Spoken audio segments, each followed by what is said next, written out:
सभी गीता प्रेमियों को और तत्वदर्शी जिज्ञासुओं को मेरी ओर से और मेरी संस्था की ओर से जय श्री कृष्ण। आज हम वर्तमान युग में आध्यात्मिक चिंतन की श्रृंखला के तहत गीता के द्वितीय अध्याय के श्लोक संख्या 31वें की व्याख्या कर रहे हैं। श्लोक संख्या 30 तक अर्जुन के मन में बहुत सारे प्रश्न, बहुत सारे भय, बहुत सारी शंकाएं उत्पन्न हो गई।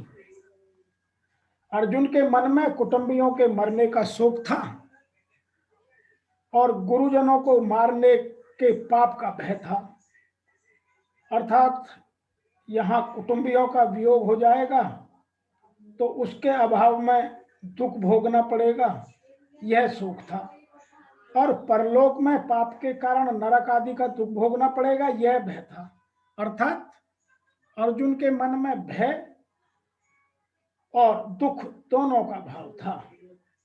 अतः भगवान ने अर्जुन का शोक दूर करने के लिए 11वें से 30वें श्लोक तक का जो प्रकरण कहा, उसमें अर्जुन का भय दूर करने के लिए और अब आगे के प्रकरण में छात्र धर्म विषयक बात करने के लिए आगे के श्लोकों की बात की है। 31वां श्लोक महर्षि वेद व्यास जी ने कुछ इस तरह लिखा है। स्वधर्मपि चावेक्षय न विकम्पितुम अहिर्षहि धर्मयार्थ हि युद्धात् श्रेयः अन्नत् क्षत्रियस्य न विद्यते। अर्थात अपने धर्म को देखकर भी तुम भय करने योग्य नहीं हो, क्योंकि क्षत्रिय के लिए धर्मयुक्त युद्ध से बढ़कर कोई दूसरा कल्याणकारी कर्तव्य हो ही नहीं सकता। And on observing your duty also, you should not waver fear, because for the warrior clan there is nothing more than auspicious than lawful battle. इसका भाव यह है कि अर्जुन को वह युद्ध के बारे में उसका कर्तव्य पथ पर उसको समझाने का प्रयास कर रहे हैं। पहले के 2 श्लोकों में युद्ध से होने वाले लाभ का वर्णन किया,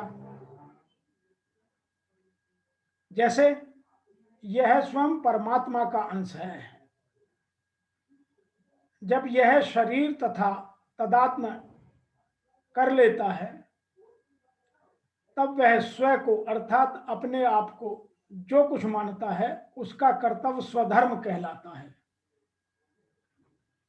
शूद्र मानता है तो वह अपने अपने वर्णोचित या अपने अपने जाति के अनुसार काम करता है।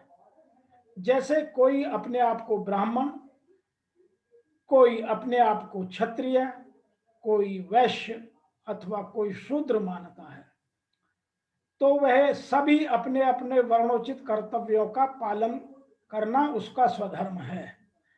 कोई अपने धर्म को शिक्षक या नौकर मानता है तो कोई शिक्षक या नौकर के कर्तव्यों का पालन करना उसका स्वधर्म है। कोई अपने को किसी का पिता या किसी का पुत्र मानता है तो पुत्र या पिता के प्रति किए जाने वाले कर्तव्यों का पालन करना उसका स्वधर्म है। यहाँ क्षत्रिय के कर्तव्य कर्म को धर्म नाम से कहा गया है। आप देखेंगे जब 18वां अध्याय आएगा तो वहां 4 वर्णों का कर्तव्यों का वर्णन आएगा। वहां बीच में धर्म शब्द भी आया है। इसे कर्म और धर्म शब्द का पर्यायवाची सिद्ध मानते हैं। क्षत्रिय का खास कर्तव्य कर्म है युद्ध से विमुख न होना। अर्जुन क्षत्रिय है, अतः युद्ध करना उसका स्वधर्म है। इसलिए भगवान कहते हैं कि अगर स्वधर्म को लेकर देखा जाए तो भी छात्र धर्म के अनुसार तुम्हारे लिए युद्ध करना तुम्हारा कर्तव्य है। अपने कर्तव्य से तुम्हें कभी विमुख नहीं होना चाहिए। आगे लिखा है, धर्मयादि युद्धेच्छु न क्षत्रियस्य न विद्यते। धर्मस्य युद्ध से बढ़कर क्षत्रिय के लिए कोई दूसरा कल्याणकारक धर्म नहीं हो सकता, कर्म नहीं हो सकता। अर्थात क्षत्रिय के लिए क्षत्रिय का कर्तव्य अनुष्ठान करना ही खास काम है। यह बात गीता के 18वें अध्याय के 43वें श्लोक में भी आएगी। ऐसे ही ब्राह्मण, वैश्य और शूद्र के लिए भी अपने अपने कर्तव्यों का अनुष्ठान करके या उनके करने के सिवाय कोई दूसरा कल्याणकारी कर्म नहीं है। अर्जुन ने 7वें श्लोक में प्रार्थना की थी कि आप मेरे लिए निश्चित श्रेय की बात कहिए। उसके उत्तर में भगवान कहते हैं कि श्रेय अर्थात कल्याण तो अपने धर्म का पालन करने में ही होता है। किसी भी दृष्टि से अपने धर्म का त्याग कल्याणकारी या कल्याणकारक नहीं है। अतः तुम्हें अपने युद्ध रूप धर्म से विमुख नहीं होना चाहिए। यहां बात एक और भी कही जाती है, क्षत्रिय होने के नाते अपने विशिष्ट धर्म का विचार करते हुए तुम्हें जानना चाहिए कि धर्म के लिए युद्ध से बढ़कर तुम्हारे लिए कोई अन्य कार्य नहीं है। अतः तुम्हें संकोच करने की कोई आवश्यकता ही नहीं है। सामाजिक व्यवस्था में 4 वर्ण में द्वितीय वर्ण उत्तम शासन के लिए है और क्षत्रिय कहलाता है। छत का अर्थ होता है चोट खाया हुआ। जो छत से रक्षा करे वह क्षत्रिय कहलाता है। त्रियायते रक्षा प्रदान करता है। तो क्षत्रियों को वन में आखेट करने का प्रशिक्षण दिया जाता है। क्षत्रिय जंगल में जाकर शेर को ललकारता है और उसे अपने आमने सामने अपनी तलवार से लड़ता है।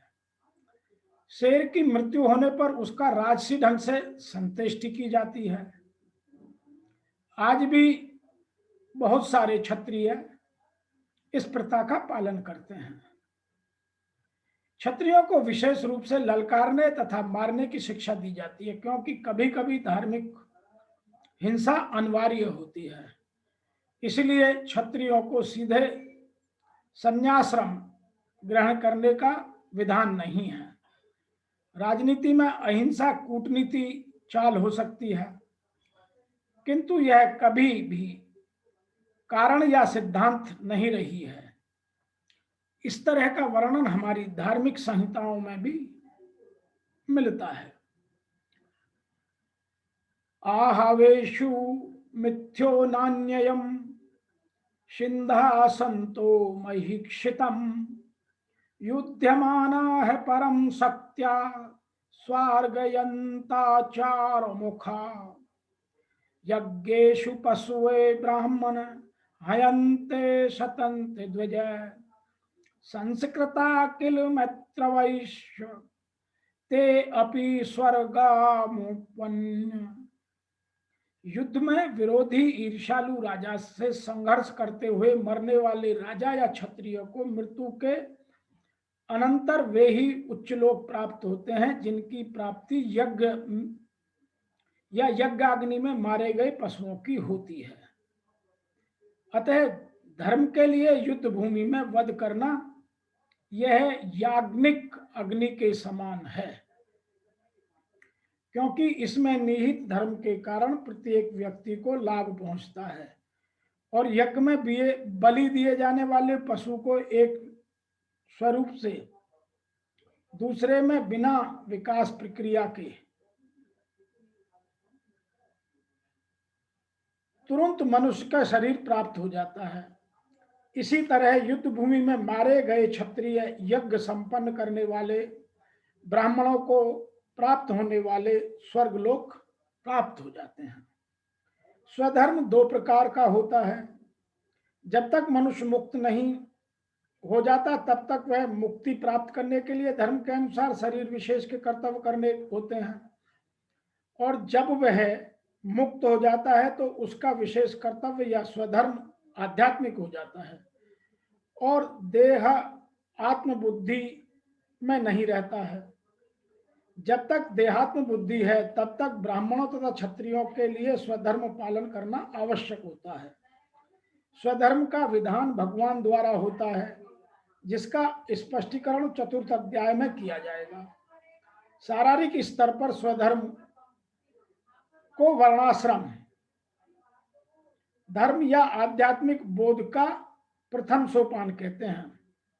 वर्णाश्रम धर्म अर्थात प्राप्त शरीर के विशिष्ट गुणों के आधारित स्वधर्म की अवस्था से मानवीय सभ्यता का शुभारंभ होता है। वर्णाश्रम धर्म के अनुसार किसी कार्य क्षेत्र में स्वधर्म का निर्वाह करने से जीवन के उच्चतर पद को प्राप्त किया जा सकता है।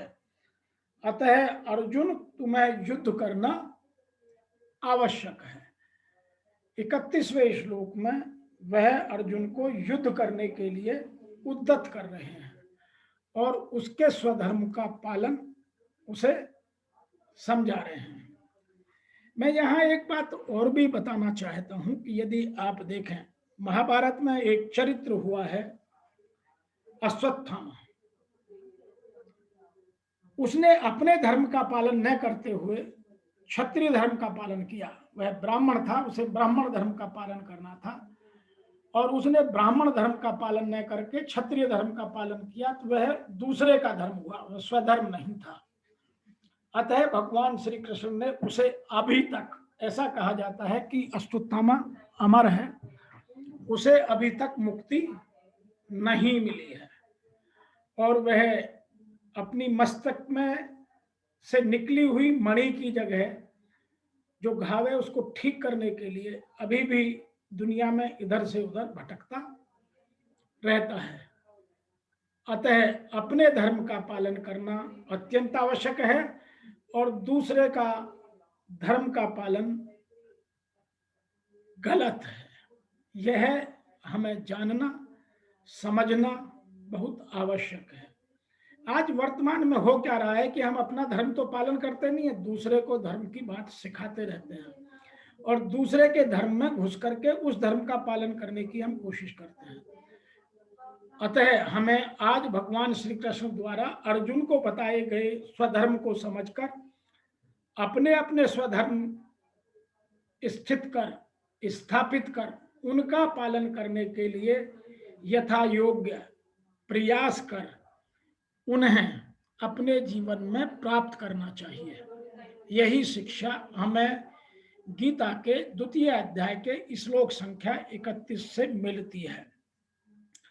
आज के इस श्लोक की व्याख्या में इतना ही, फिर आपसे शीघ्र मिलते हैं 32वें श्लोक की व्याख्या लेकर। तब तक के लिए आपको मेरी ओर से और मेरी संस्था डूअर्स पैराडाइज फाउंडेशन की ओर से ओम नमो भगवते वासुदेवाय नमः।